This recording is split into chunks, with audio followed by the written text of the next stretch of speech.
আপনাকে অবশ্যই মাথার মধ্যে রাখতে হবে, ভারত থেকে পাকিস্তান আলাদা হয়েছিল ধর্মের ভিত্তিতে। কিসের ভিত্তিতে? কথা বলেন না কেন? কোন ধর্মের ভিত্তিতে?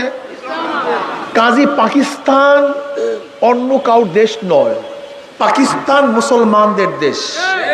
কাজী কেউ যদি মনে করেন আমার পরিচয় ধর্মভিত্তিক না, দেশভিত্তিক, আপনাকে অবশ্যই ইতিহাস জানতে হবে।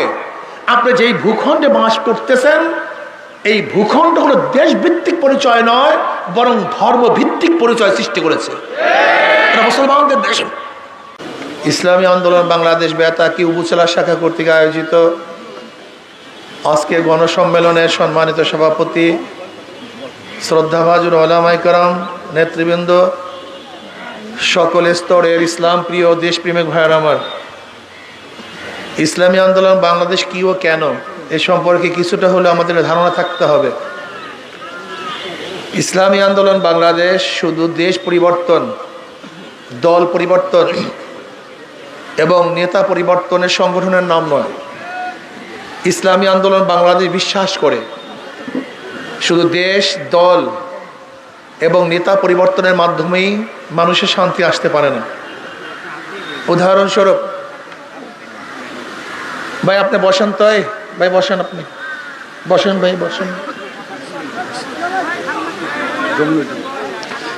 আপনি এখানে আসেন, সামনে আসেন, সামনে আসেন। খুব ভালো মতো বুঝবেন, শুধু দেশ, দল এবং নেতা পরিবর্তনের মাধ্যমে শান্তি আসতে পারে না। আপনি যে ভূখণ্ডের মধ্যে আছেন, এই ভূখণ্ড 3 বার পরিবর্তন হয়েছে। কয়বার? ব্রিটিশরা 200 বছর শোষণ করেছিল, তখন আমরা ব্রিটিশদের অধীনে ছিলাম। তারা কি করতেছিল? বৈষম্য করতেছিল, মুসলমানদের উপর জুলুম, অত্যাচার, অবিচার করতেছিল, মুসলমান অধিকার প্রতিষ্ঠিত করতেছিল না। এর জন্য মুসলমানরাই ব্রিটিশদের বিরুদ্ধে প্রথম আন্দোলনের সূচনা করেছিল। আপনারা জানেন 1803 ঈসাই সালে ব্রিটিশদের বিরুদ্ধে প্রথম যুদ্ধের ঘোষণা দিয়েছিলেন শাহ আব্দুল আজিজ সাহেব রহমতুল্লাহ আলী। কেন? বৈষম্য দূর করার জন্য, মুসলমান এবং এদেশের মানুষের ঐক্যবদ্ধ আন্দোলনের ভিত্তিতে এদেশ থেকে ব্রিটিশ হটতে বাধ্য হয়েছিল। ভেবেছিলাম বৈষম্য দূর হবে, আমরা স্বাধীন, ব্রিটিশ নাই, বৈষম্য থাকবে না। কিন্তু আমরা কি দেখলাম? ভারতবর্ষের সংখ্যাগরিষ্ঠ মানুষগুলি সংখ্যালঘু মুসলমানদের উপর অত্যাচার, অবিচার করছে, জুলুম অত্যাচার করছে, বৈষম্য করছে। আমরা চিন্তা করলাম মুসলমানদের জন্য আলাদা ভূখণ্ড ব্যতীত, আলাদা এক দেশ ব্যতীত বৈষম্য দূর হবে না, মুসলমানরা শান্তি পাবে না, স্বস্তি পাবে না। এর জন্য মুসলমানদের আন্দোলনের কারণেই 47-এ আমরা পাকিস্তান নামক একটা দেশকে স্বাধীন করেছিলাম। সে পাকিস্তান কেন স্বাধীন হয়েছিল? ভৌগোলিক কোনো কারণে নয়, রীতির কারণে নয়, ভাষার কারণে নয়। আপনাকে অবশ্যই মাথার মধ্যে রাখতে হবে, ভারত থেকে পাকিস্তান আলাদা হয়েছিল ধর্মের ভিত্তিতে। কিসের ভিত্তিতে? কথা বলেন না কেন? কোন ধর্মের ভিত্তিতে? কাজী পাকিস্তান অন্য কাউর দেশ নয়, পাকিস্তান মুসলমানদের দেশ। কাজী কেউ যদি মনে করেন আমার পরিচয় ধর্মভিত্তিক না, দেশভিত্তিক, আপনাকে অবশ্যই ইতিহাস জানতে হবে। আপনি যেই ভূখণ্ডে বাস করতেছেন, এই ভূখণ্ড হলো দেশভিত্তিক পরিচয় নয়, বরং ধর্মভিত্তিক পরিচয় সৃষ্টি করেছে। এটা মুসলমানদের দেশ। ভেবেছিলাম ভারত থেকে আলাদা হতে পারলি বৈষম্য দূর হবে, শান্তি পাবো, মুক্তি পাবো। কিন্তু কি দেখলাম? পশ্চিম পাকিস্তানের মানুষগুলি পূর্ব পাকিস্তানের সাথে বৈষম্য করছে, অধিকার দিচ্ছে না। আমরা আবার আন্দোলন শুরু করলাম। সাম্য, মানবিক মর্যাদা, সামাজিক ন্যায়, বিচার, এই 3 স্লোগানের ভিত্তিতে আমরা কি করলাম? আন্দোলন শুরু করলাম। হ্যাঁ, 71-এ আমরা পাকিস্তান থেকে আলাদা হলাম, স্বাধীন রাষ্ট্র কায়েম করলাম। সেই রাষ্ট্রের নাম বাংলাদেশ। ভিত্তি কি ছিল? সাম্য, মানবিক মর্যাদা, সামাজিক ন্যায়, বিচার। 71 থেকে 2024 পর্যন্ত যারা ক্ষমতায় ছিল তারা সাম্যতা রক্ষা করতে পারেনি। সামাজিক ন্যায় বিচার প্রতিষ্ঠিত করতে পারে নাই, মানবিক মর্যাদা দিতে পারে নাই। যারা দলীয় তারা চাকরির হার, যারা দলীয় তাদের পেটে ক্ষুধা নাই, যারা দলীয় তাদের বস্ত্রের কোনো অভাব নাই, যারা দলীয় তাদের সিঙ্গাপুর থাইল্যান্ডে চিকিৎসার ব্যবস্থা, কিন্তু যারা দলীয় না তাদের চাকরির ব্যবস্থা নেই। তারা অনাহারে মরছে, তারা খোলা আকাশে নিচে ঘুমাচ্ছে। যারা দলীয় না একটা প্যারাসিটামল ট্যাবলেটের জন্য কাট পাচ্ছে হাজারো মিসকিন, এতিম, গরিব, দুঃখী মেরিত মানুষ আজকে রাস্তায় ডাস্টবিনে কুকুরের সাথে এক মুঠা খাদ্যের জন্য লড়াই করছে। তার মানে যে সাম্যতার জন্য আন্দোলন করেছিলাম, সংগ্রাম করেছিলাম, সেই সাম্যতা নেই। আজকে কুকুর করে শ্রদ্ধা করে, সম্মান করে, নিজের হাতে খালা তুলে দেয়, কিন্তু আশরাফুল মাখলুকাত মানুষ সন্তান করে শ্রদ্ধা করে না, সম্মান করে না, মানবিক মর্যাদা দিতে পারে না। ওরা দল করলে, হাজারো খুন করলে ওরা খোলা আকাশের নিচে বুক ফুলিয়ে হাঁটে। আর যদি দল না করেন বিনা অপরাধে জেলখানায় ধুকে ধুকে মরতে হয়, আপনাকে আয়না করে থাকতে হয়, ফাঁসি রশিদে ঝুলতে হয়। সামাজিক ন্যায় বিচার প্রতিষ্ঠিত করতে পারেনি। আবার 2024 5ই আগস্ট এই অন্যায় জুলুমের বিরুদ্ধে, বৈষম্যের বিরুদ্ধে আন্দোলন শুরু হয়েছে, ছাত্র আন্দোলন শুরু করেছে, জনতারা যোগ দিয়েছেন। সেই জনতার কাতারের মধ্যে আমরাও ছিলাম। ইসলামী আন্দোলন বাংলাদেশ ব্যানার নিয়ে ঝাঁপিয়ে পড়েছিল। আমাদের জীবনের মায়া ত্যাগ করে রাজপথে ছিলাম। বলেছিলাম আগামী 5 তারিখ ওই জনগণের গণভবন জনগণ দখল করবে।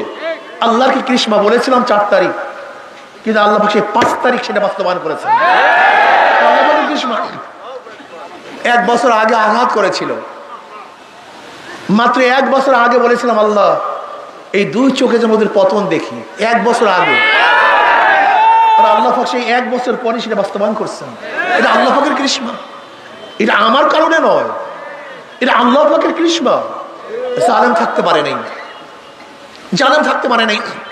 ভেবেছিলাম এবার বৈষম্য থাকবে না, জুলুম থাকবে না, অত্যাচার থাকবে না, অবিচার থাকবে না, ব্যবসায়ীরা ব্যবসা করবে নিরাপদে, কেউ চাঁদা দাবি করবে না, একজন চাকরিজীবী তার যোগ্যতা অনুযায়ী পদোন্নতি হবে, কোনো টেলিফোনের প্রয়োজন হবে না, একজন বিচারক কারোর দিকে দৃষ্টি করে রায় লিখবে না, বরং নিজের যোগ্যতা অনুযায়ী আইন অনুযায়ী রায় লিখবে।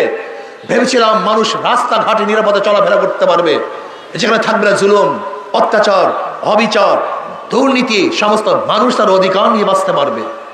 কত আশা নিয়ে আন্দোলন করেছিলাম, কিন্তু 5ই আগস্টের পরে আবারও দখলদারি, আবারও চাঁদাবাজি, আবারও জুলুম, আবারও অত্যাচার, আবারও অবিচার, আবারও ঢাকা ইউনিভার্সিটির নির্বিচারে হত্যা।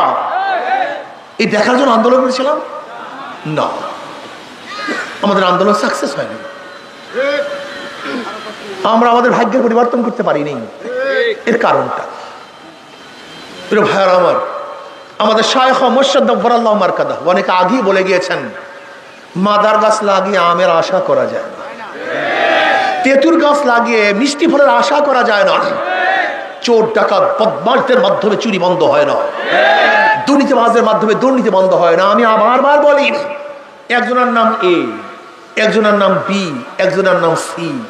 এও চোর, বিও চোর, সিও চোর। ক্ষমতা আছে এ, সে কি করবে? হটাও এ, আন্দোলন সংগ্রাম, বসাও বি, সে কি করবে? হটাও বি, বসাও সি, সে কি করবে? দল এবং নেতার পরিবর্তন হয়েছে, নীতি ও আদর্শ পরিবর্তন হয়নি। ওসি সাহেব চলে যান, কিন্তু ঘুষ সাহেব চেয়ারেই বসে থাকেন। ইউনূস সাহেব চলে যান, দুর্নীতি সাহেব সেখানেই থাকেন। ডিসি পরিবর্তন হয়, এসপি পরিবর্তন হয়, চেয়ারের লোকগুলি পরিবর্তন হয়, কিন্তু দুর্নীতি সাহেব কথা বলেন না কেন? এর কারণটা কি? এর কারণটা কি? শুধু ব্যক্তি দল পরিবর্তনের মাধ্যমে শান্তি আসতে পারে যতদিন পর্যন্ত নীতি আদর্শ পরিবর্তন না হবে। এই যে আমাদের শায়খ মুর্শিদ বলছেন, শুধু নেতা নয়, নীতির পরিবর্তন চাই। শুধু নেতা নয়, কি পরিবর্তন চাই? নীতি পরিবর্তন। ইসলামী আন্দোলন কেন করবেন? কারণটা কি? ইসলামী আন্দোলন করবেন ধর্মীয় দৃষ্টিকোণ থেকে কেন করবেন? কিয়ামতের ময়দানে হাজারায় নানান কেন, কিয়ামতের ময়দানে হাজারো মুসল্লি দেখবে লক্ষ লক্ষ ব্যারেল মদের গুনাহ, লক্ষ লক্ষ জেনার গুনাহ, লক্ষ লক্ষ সুদ ঘুষের গুনাহ। আল্লাহ আমি কোনোদিন মদ পান করি নাই, এত মদের গুনাহ আসলো কোথার থেকে? আল্লাহ বলবেন আমি জানি তুই মদ পান করস নাই, কিন্তু যাদেরকে ভোট দিয়ে মদের আইন পাশ করার সুযোগ করছো, ওই কপাল পরা তুই ভোট না দিলে সংসদের মধ্যে মদের আইন পাশ করতে পারতো না। কাজে তোর ভোটের মাধ্যমে মদের আইন পাশ হয়েছে, কিয়ামত পর্যন্ত যত মানুষ মদের চুমুক দিবে তোর আমল নামে ওই পরিমাণ গুনাহ লিখতে থাকবে। হাজারো মুসল্লি দেখবে হাজার হাজার ধর্ষণের গুনাহ। আল্লাহ আমি তো কোনো মেয়ের দিকেও তাকাই না, আমি তো চরমনার মুড়ি, শশীনার মুড়ি, আমি তো তবলিগ, এত জেনার গুনাহ কোথার থেকে? আল্লাহ বলবে যাদেরকে ভোট দিয়ে জেনার আইন পাশ করছো সংসদে, ওই সব গুনাহ তোর আমল নামে। এত দুর্নীতি, তুই ভোট না দিলে এত দুর্নীতি হতো না, সব তোর নামে, তোর আমল নামে। যারা ইসলামকে বিশ্বাস করেন, আল্লাহকে বিশ্বাস করেন, কোরআন ও হাদিসকে বিশ্বাস করেন, আপনাদের অনুরোধ করো কোনো অবস্থাতেই ইসলাম বিদ্বেষী কোনো ব্যক্তিকে সাপোর্ট করা যাবে না, তাদের দল করা যাবে না। আপনার নবীকে কথা বলেন না কেন? জনাব মুহাম্মদ রাসূলুল্লাহ প্রত্যেকটা নবীর উম্মত নবীর আদর্শ বাস্তবায়ন করে। নবীর উম্মত কার আদর্শ বাস্তবায়ন করে? তা আপনি যে গণতন্ত্রবাদ বাস্তবায়ন করতে চান, আব্রাহাম লিঙ্কন কি আপনার নবী? সক্রেটিস আপনার নবী? প্লেটো আপনার নবী? অ্যারিস্টটল আপনার নবী? মন্টেস্কো আপনার নবী? তা আপনি তাদের আদর্শ বাস্তবায়ন করতে চান কেন? কারণটা কি? হ্যাঁ, আপনি গণতন্ত্র, ডেমোক্রেসির প্রবক্তা, সে কি আপনার নবী? সেকুলারিজমের যারা প্রবক্তা তারা কি আপনার নবী?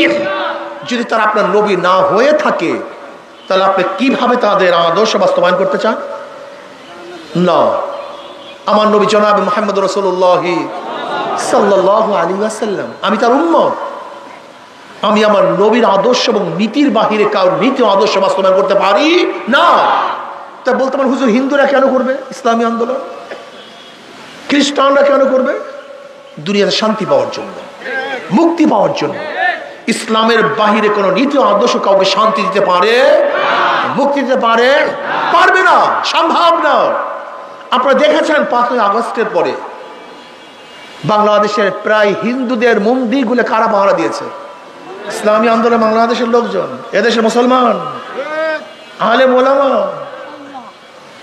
শুধু কি তাই, আমার কাছে বহুত জায়গায় টেলিফোন আসছে, হুজুর অমুক হিন্দু বাড়িতে আক্রমণ হতে পারে। আমি আমাদের লোকজনকে বলছি যাও সেখানে পাহারা দাও সারা রাত্র। হিন্দু বাড়ির গেটের দারোয়ানি করছে ইসলামী আন্দোলনের সৈনিকরা, একটা দুইটা উদাহরণ নয়। 5ই আগস্টের পরে আপনি কি জানেন হাজারো পুলিশ লাইন পাহারা দিয়েছে ইসলামী আন্দোলন বাংলাদেশের নেতা এবং কর্মীরা, ঘুমাতে পারে নাই। যখন 5ই আগস্টের রাত্রে প্রেসিডেন্ট হাউসের মধ্যে বৈঠক হয়েছিল, আমি তখন প্রস্তাব দিয়েছিলাম আমাদের ফার্স্ট হলো সেফটি। এখন বাংলাদেশের সবচেয়ে বেশি প্রয়োজন সেফটি, সবাই নিরাপত্তা প্রদান করতে হবে। এক আন্দোলনের পরে মানুষের ভারসাম্য ঠিক থাকে না, দেশের ভারসাম্য ঠিক থাকে না, নিরাপত্তা প্রদান করতে হবে। এইটা প্রথম ফার্স্ট আমাদের কাজ। ইসলামী আন্দোলন বাংলাদেশে নিরাপত্তার ব্যবস্থা করেছে। ইসলামী আন্দোলন বাংলাদেশে জুলুম করেন, অত্যাচার করেন, অবিচার করেন। ইসলামী আন্দোলন বাংলাদেশ শুধু মানুষের জন্য নয়, ইসলামকে শুধু মানুষের জন্য আল্লাহ পাক বের করেন নাই, উখরিজাত লিন-নাস, গোটা মানুষের কল্যাণের জন্য ইসলামী আন্দোলন বাংলাদেশ। শুধু মানুষ নয়, ইসলাম শুধু মানুষের কল্যাণের জন্য নয়, ইসলাম গোটা মাখলুকাতের কল্যাণের জন্য। ওমর ইবনে খাত্তাব রাদিয়াল্লাহু কি বলেছেন? আমার খেলাফতের আমলে যদি ফোরাতের কুলে একটা কুকুর না খেয়ে মারা যায়, কোথায়? ফোরাত কোথায়? ইরাকে। আর ওমর ইবনে খাত্তাব মদিনায়। তিনি কি বলেছেন? যদি ফোরাতের কুলে একটা কুকুর না খেয়ে মারা যায়, আমি ওমরকে জবাব দিতে হবে তোমার খেলাফতের আমলে একটা কুকুর কেন না খেয়ে মারা গেল? আপনি কি ভেবেছেন ইসলাম হুকুমত কায়েম হলে কি হবে জানেন আপনি? ইসলামী ফুভিয়া, মিডিয়া, শিক্ষা এবং সংস্কৃতি আপনার মধ্যে আমার মধ্যে ইসলামী ফুবিয়া ঢুকিয়ে দিতে সক্ষম হয়েছে। ইসলাম শুনলে আমরা আতঙ্কিত হয়ে যাই, ইসলাম মানে ভয়, ইসলাম মানে অমুক। আমাকে এক গাঁজাখোর প্রশ্ন করতেছে, হুজুর ইসলামী হুকুমত আসলে আমার গাঁজার অবস্থাটা কি হবে? সে নেশাগ্রস্ত। সহজ কথা। আমি বললাম, তুমি কি মসজিদে গিয়ে গাঁজা সেবন করতে পারবা? না হুজুর। আমি বলি, কেন? কোনো পরিবেশ নাই। আমি বললাম, ইসলাম যদি হয়, ইসলাম হুকুমত হয়, তাই গোটা বাংলাদেশটা মসজিদের পরিবেশ হয়ে যাবে। যেহেতু আমার ইচ্ছা হবে না গাঁজা সেবন করতে, জোর করার কোনো প্রয়োজন নেই। অনেকেই বলে, হুজুর আমরা তো একটু এদিক ওদিকে চলাফেরা করি, ইসলাম হুকুমত হলে কি হবে? আমি বললাম, কোনো টেনশন করবেন না, আপনাকে কোনো প্রেশার ক্রিয়েট করা হবে না। লা ইকরাহা ফিদ্দীন, ইসলামের মধ্যে বাড়াবাড়ি নাই। ইসলাম আপনার জন্য এমন একটা সুন্দর পরিবেশ সৃষ্টি করবে, যেই পরিবেশের মধ্যে আপনি এমনিতেই ভালো হয়ে যাবেন। আপনাকে ভালো করতে বাধ্য করা হবে না। যেরকম এক নেশাগ্রস্ত মানুষকে রিহাবে যদি দেওয়া হয়, কোথায় দেওয়া হয়? রিহাবে যখন দেওয়া হয়, এমনিতে কি হয়ে যায়? সে নেশা সেরে দেয়, আস্তে আস্তে সে ভালো হয়ে যায়। ইসলামী আন্দোলন বাংলাদেশ, ইসলামী হুকুমত যদি হয়ে যায়, তাহলে বাংলাদেশের এমন সুন্দর পরিবেশ হবে যে আপনার থেকে আপনি দুর্নীতি করবেন না, আপনার থেকে আপনি চুরি করবেন না, আপনার থেকে আপনি ডাকাতি করবেন না, অত্যাচার অবিচার করবেন না, জুলুম করবেন না। এমনি একটা পরিবেশ সৃষ্টি হয়ে যাবে, মানুষগুলো এমনিতেই ভালো হয়ে যাবে। কেন বুঝেন না? কোন মাসাদিকিন, গাঁজাখোরের সাথে চললে গাঁজাখোর হওয়া যায়। আজকে পাশ্চাত্য দলগুলি, যেই দলগুলি আওয়ামী লীগ, অমুক বিএনপি, অমুক তমুক দলের মধ্যে একজন ফেরেশতা ঢুকলেও সেখানে খুনি হয়ে যায়। আবরার ফাহাদকে, ইউনিভার্সিটির, বুয়েট ইউনিভার্সিটির আবরার ফাহাদকে কি হত্যা করেছে? সবচেয়ে বড় মেধাবীরা। ওরা খুব ভালো ছাত্র ছিল, কিন্তু এই দল করার কারণে ওরা ভালো ছাত্র নয়, ওরা ডাকাত হয়ে গেছে। জাহাঙ্গীর ইউনিভার্সিটিতে 100 ধর্ষণ করার পরে সেঞ্চুরি কে পালন করেছিল? ওই ইউনিভার্সিটির ছাত্ররা। ওরা ভালো ছাত্র ঢুকেছিল, ওই দল করার কারণে ধর্ষক হয়ে গেছে। আজকে টেন্ডারবাজি কারা করে, চুরি কারা করে, অবৈধ অস্ত্র নিয়ে কারা মহড়া দেয়? আমার কোমলমতি ছাত্ররা, আমার ফুলের মতো ছাত্ররা, যাদের শরীরের মধ্যে, যাদের চরিত্রের মধ্যে কোনো কালি ছিল না, পবিত্র, এই পবিত্র মানুষগুলি ওই সমস্ত দলে যাওয়ার পরে ওরা বড় বড় আজাজির হয়ে যায়, বড় বড় শয়তান হয়ে যায়, নষ্ট হয়ে যায়, ধ্বংস হয়ে যায়। আর ইসলামী আন্দোলন বাংলাদেশ, ইসলামী ছাত্র আন্দোলন এমন এক সংগঠন, যেখানে ঢুকবে খারাপ, বের হবে ভালো। আর ওই পাশ্চাত্য সংগঠনের এত খারাপ, এত নষ্ট, এত নিকৃষ্ট, ঢুকবে ফেরেশতা, বের হবে আজাজিল। এই যে ইসলামী আন্দোলন বাংলাদেশ এমন এক সংগঠন, নিজেকে পরিবর্তনের মাধ্যমে সমাজকে পরিবর্তন করতে চায়। নিজে পরিবর্তন হবেন না, নিজে চোর আর চুরি বন্ধ করবেন, নিজে ডাকাত আর ডাকাতি বন্ধ করবেন, নিজে দুর্নীতিবাজ দুর্নীতি বন্ধ করবেন না, হবে না। আগে নিজে বাঁচো, এরপরে বাঁচাও। কু আনফুসাকুম ওয়া আহলিকুম নার, নিজেকে বাঁচো, তারপরে বাঁচাও। আসুন আজকের থেকে নিয়াত করি, আজকের থেকে নিয়াত করি, আমিও বাঁচবো, সমাজকেও বাঁচাবো, আমিও ভালো হব, সমাজকেও ভালো করব, আমিও চুরি মুক্ত হব, সমাজকেও চুরি মুক্ত সমাজ উপহার দেব। আমি চাই আজকের থেকে আমাদের প্রত্যেকটা মানুষরা, প্রত্যেকটা কর্মী এবং নেতারা দাওয়াতি কাজে ঝাঁপিয়ে পড়বে। প্রত্যেকটা ঘরে ঘরে দাওয়াত দেব। হাত পাখে এমন এক প্রতীক, যারা নৌকা নির্বাচন করে তারা নৌকা চালাতে পারে না, যারা ধানের শীষে নির্বাচন করে নিজেরা ধান কাটতে পারে না, যারা নাঙ্গলে নির্বাচন করে নিজেরা নাঙ্গল বইতে পারে না, যারা কাঁচতে কুড়াল নিয়ে নির্বাচন করে নিজেরা লাকড়ি ফাটতে পারে না। ইসলামী আন্দোলনের প্রতীক এমন এক প্রতীক, যে হাত পাখা নিয়ে নিজে নির্বাচন করে সেও হাত পাখা চালাতে পারে। যারা নির্বাচন করে তারাও চালাতে পারে, পুরুষরাও চালাতে পারে, মহিলারাও চালাতে পারে, মুসলমানরাও চালাতে পারে, হিন্দুরাও চালাতে পারে, ধনীরাও চালাতে পারে, গরিবরাও চালাতে পারে। কারেন্ট ফেল করতে পারে, কিন্তু হাত পাকা ফেল করে না। এই প্রতীক হলো শান্তির প্রতীক। এই প্রতীক কোন প্রতীক? শান্তি, সবার প্রতীক। এটা সবার প্রতীক। হিন্দু, খ্রিস্টান, বৌদ্ধ, ইহুদি, মুসলিম, ধনী গরিব, শিক্ষিত মূর্খ, রিক্সাওয়ালা ঠেলাওয়ালা, কুলি মজদুর, নেতো চাষি, ঋষি, সবার মার্কা হলো হাত পাখা। শান্তির প্রতীক হাত পাখা। আমি বিশ্বাস করি হাত পাখা যদি ক্ষমতায় যায়, যেরকম হাত পাখা মানুষকে শান্তি দেয়, হাত পাকা ক্ষমতায় গেলে গোটা মানুষের ইনশাআল্লাহ শান্তি পাবে, এটা আমার বিশ্বাস, কোনো সন্দেহ নেই। কিন্তু আজকের থেকে ইনশাআল্লাহ সব মার্কা দেখা শেষ, হাত পাখার বাংলাদেশ। আমরা সবুজ বার্তা দেখেছি,